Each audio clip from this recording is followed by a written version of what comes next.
Setelah mengikuti pembekalan di Akmil, Wakil Presiden Gibran Rakabuming Raka belusukan ke pasar tradisional Gotong Royong, Kota Magelang di Jawa Tengah.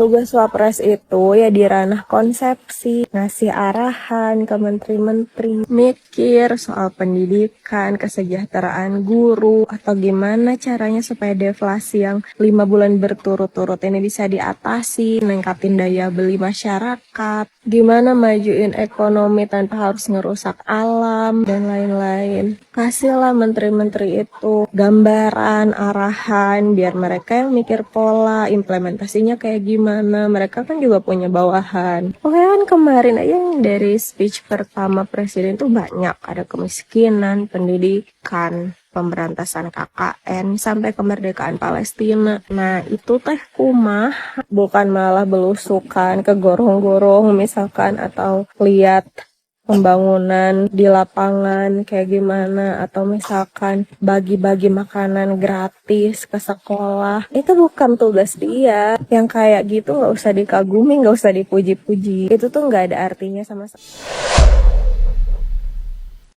Sebenarnya setelah acara itu ada agenda bagi-bagi susu dari Gibran. Apakah karena hal ini? Ya, kita lihat dulu. Tua Gibran Rakabuming Raka yang membagi-bagikan buku dan juga susu kepada masyarakat. Nampaknya ini memang antusias masyarakat tidak bisa terbendung ya, semuanya memanggil Gibran Rakabuming Raka dan juga berharap bisa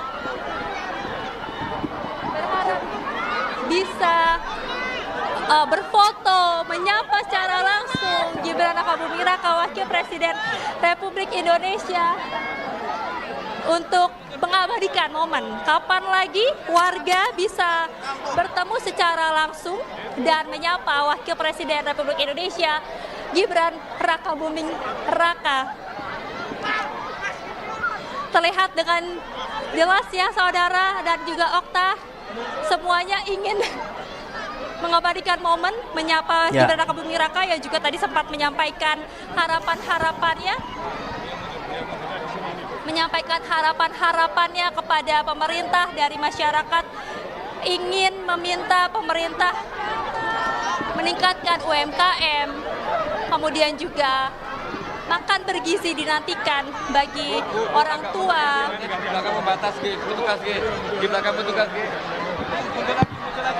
Yang kemudian menanti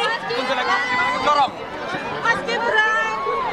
Mbak, hadapnya ke sini biar tepat. Nah, situ masuk. Nah, siap.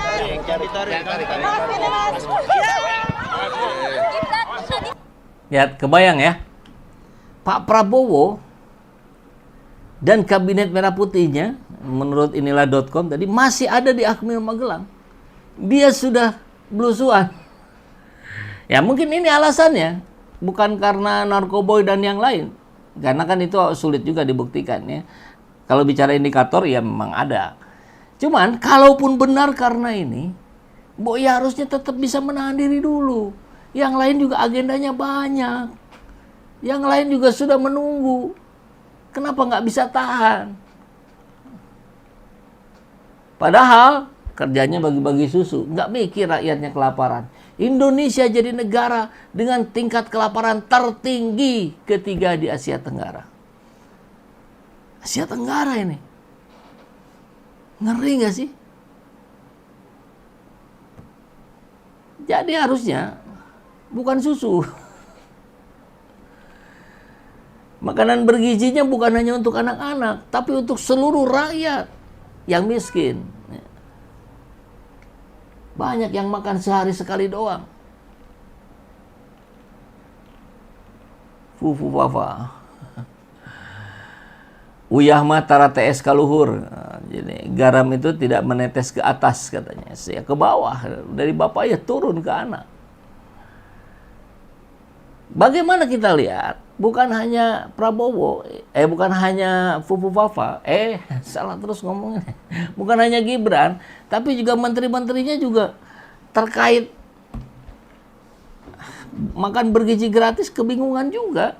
Coba kita lihat nih, kan kita dengar kemarin ada rencana diganti dengan susu ikan. Kemudian ditanya ke Wamen, Wakil Menteri Pertanian kalau nggak salah ya, dari Gerindra ini. Wamen gagap ditanya program makan gratis pakai susu ikan. Kita aja udah tahu, dia nggak tahu. Coba dengar. Susu mengandung ikan. Wah, ini banyak juga buzzer masuk ini. Silakan masuk ya. Sampaikan asumsi-asumsimu, sampaikan isi kepalamu, bukan caci maki. Wah, saya disebut apa ini? Tangkap, sudah menghina, fitnah. Loh, saya ambil dari berita inilah.com. Gimana ini? Tapi kan mereka memang dibayar untuk menekan. Ini masih mending loh, di YouTube masih mending loh. Di TikTok itu jauh lebih parah itu. Ngeri kali itu. Sampai ada seorang Najwa Shihab saja habis itu dicaci maki. Ngeri nih. Jadi buzzernya Mulyono ini sekarang semua bergeser menjadi buzzernya Fufu Fafa. Ini coba lihat ya pernyataan dari Najwa Shihab.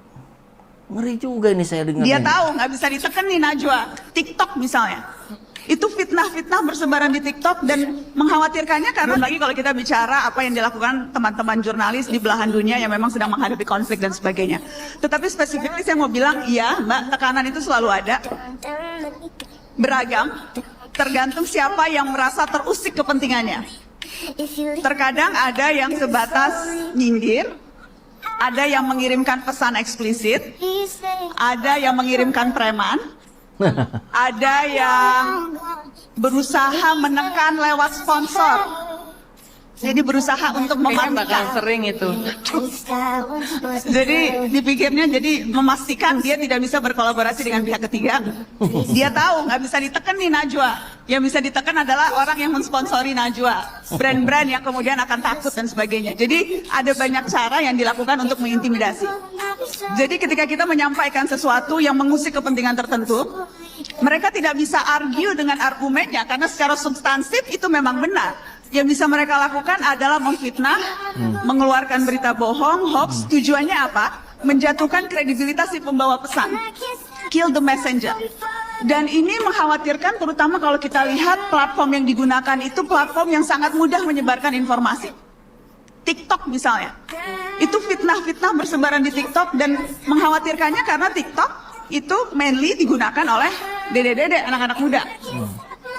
Dan yang mengkhawatirkan lagi, ada hasil Reuters Mbak yang terbaru. Itu penelitiannya sih penelitian dunia ya. Bilang 27% pengguna TikTok nggak bisa membedakan mana fakta, mana dusta, mana sampah, mana fakta gitu. Itu survei internasional. Aku cemas nih, aku khawatir. Jangan-jangan di Indonesia angkanya bukan 27% yang nggak bisa membedakan, tapi lebih tinggi dari itu. Karena ada juga nih hasil penelitian terbaru yang dikeluarkan oleh Deakin University dan UGM.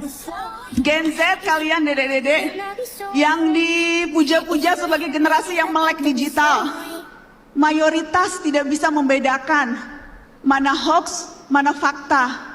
Nggak tahu bedanya berita dan opini. Dan bahayanya lagi, kalaupun Gen Z tahu bahwa ini fakta atau bahwa ini dusta, mereka tidak mau menyebarkan itu, jadi berhenti di mereka. Tidak ada dorongan untuk memberitahu, hey ini hoax loh. Yeah. Dan itu menurut saya yang berbahaya terutama hari-hari ini.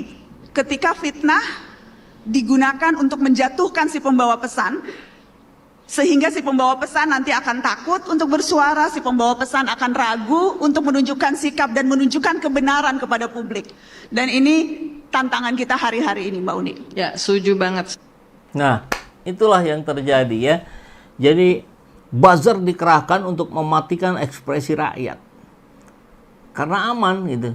Karena nanti itu bisa diidentifikasi sebagai netizen gitu. Padahal netizen yang waras tentu dia akan bicara tentang fakta dari sebuah sinyalemen atau indikator yang muncul. Indikatornya ini. Seperti tadi kita lihat, ada yang mengatakan Gibran ini pengguna. Pengguna apa? Kan pengguna motor bisa, pengguna mobil bisa. Tapi kalau diarahkannya pada pengguna hal-hal yang berbahaya, kita bicara juga melalui sebuah indikator. Dan itu yang menjadi perbincangan publik. Bagaimana caranya agar pembincangan publik ini tidak mengarah pada hal-hal yang sesat? Ya tunjukkan saja gitu. Seperti ijazah palsunya Jokowi. Kalau Jokowi merasa yakin benar bahwa ijazahnya asli, kan jangan dipersulit, harus lewat sidang-sidang segala macam. Kayak Profesor Dr. Amin Rais di YouTube-nya. Dia bawa ijazahnya, perlihatkan gini, ini ijazah saya. Sudah selesai. Ini kan nggak pernah ditunjukkan. Nah ini saya kira juga sama ketika ada hal-hal yang dianggap sebagai sebuah fitnah dan segala macam, ya tunjukkan saja bahwa itu tidak benar. Ini loh buktinya. Ini loh saya loh. Ini hasil pemeriksaan kesehatan saya loh. Secara berkala. Setiap 6 bulan misalkan. Kan clear beres. Kan kalau orang-orang hebat pejabat sana itu kan begitu. 6 bulan sekali itu udah pasti ada pemeriksaan. Ya, di check up, general check up semua. Karena mereka harus siap. Karena mereka harus bekerja untuk rakyat. Kan begitu.